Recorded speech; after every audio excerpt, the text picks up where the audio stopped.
Channel CV।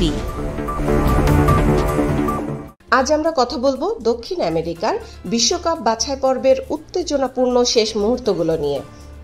একদিকে যেমন Lionel মেসির ঘরের মাঠে শেষ বাছাই পর্বের ম্যাচ, অন্যদিকে তেমনি অভিজ্ঞ কোচ মার্সেলো বিয়েলসার নতুন ইতিহাস গড়ার হাতছানি।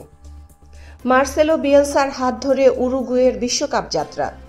কিংবদন্তি কোচ মার্সেলো বিয়েলসার এবার উরুগুয়েকে নিয়ে চলে এসেছেন বিশ্বকাপের দোরগোড়ায়। তার অধীনে উরুগুয়ে আগামী বছর উত্তর আমেরিকায় হতে যাওয়া বিশ্বকাপের টিকিট নিশ্চিত করার একদম কাছাকাছি।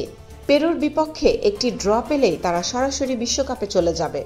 70 বছর বয়সী এই ক্যারিশম্যাটিক কোচের আগে তার নিজের দেশ আর্জেন্টিনাকে 2002 সালের বিশ্বকাপে নেতৃত্ব দিয়েছিলেন। যদিও সেই আসরে তারা গ্রুপ পর্ব থেকেই বিদায় নেয়। এরপর 2010 সালে চিলির কোচ হিসেবে দক্ষিণ আফ্রিকায় তিনি ভালো ফল করেছিলেন। তার দল নকআউট পর্বে জায়গা করে নিয়েছিল। এবার উরুগুয়েকে নিয়ে তিনি তৃতীয়বারের মতো বিশ্বকাপে যাচ্ছেন। মেসির ঘরের মাঠে শেষ বাছাই পর্বের ম্যাচ। বর্তমান বিশ্ব চ্যাম্পিয়ন আর্জেন্টিনা এরই মধ্যে ব্রাজিল এবং ইকুয়েডরের সাথে বিশ্বকাপের জন্য সরাসরি যোগ্যতা অর্জন করেছে।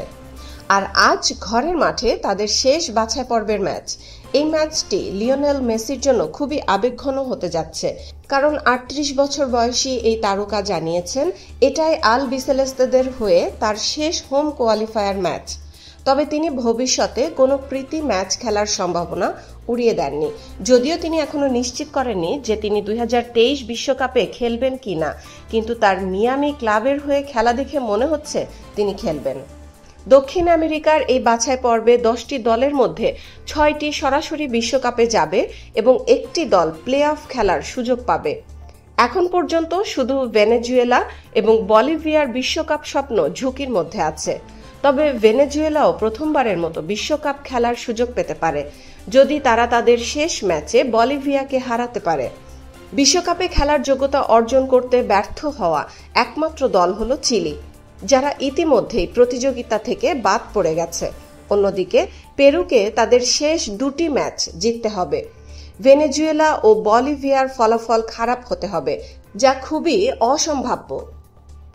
তো এই ছিল আমাদের আজকের ফুটবল ফোকাসের সংক্ষিপ্ত আপডেট। ধন্যবাদ সবাইকে। Subscribe now for daily news and updates.